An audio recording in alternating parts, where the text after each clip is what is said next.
আসন্ন ত্রয়োদশ জাতীয় সংসদ নির্বাচনে সবার নজর এখন রাজধানীর ঢাকা ১৫ আসনের দিকে। মিরপুর ও কাফরুল এলাকা নিয়ে গঠিত এই আসনে লড়াইটা মূলত মর্যাদার। একদিকে ১১ দলীয় জোটের প্রার্থী জামায়াতের আমির ডাক্তার শফিকুর রহমান, অন্যদিকে শক্ত অবস্থানে থাকা বিএনপির প্রার্থী শফিকুল ইসলাম খান মিলন।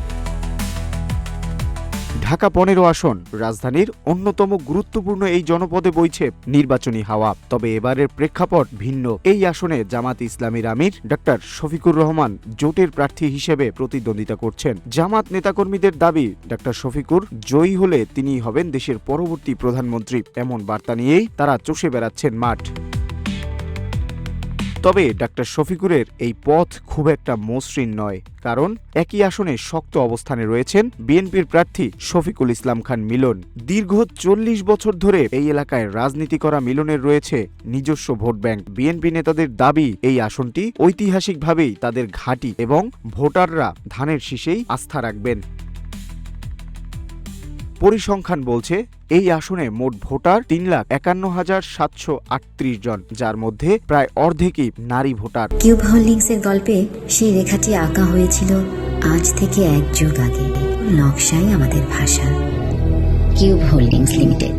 নির্বাচনে জয়ের চাবিকাঠি মূলত এই নারী ভোটারদের হাতেই। তাই জামাত ও বিএনপি উভয় দলই নারী কর্মীদের নিয়ে ঘরে ঘরে প্রচারণা চালাচ্ছে।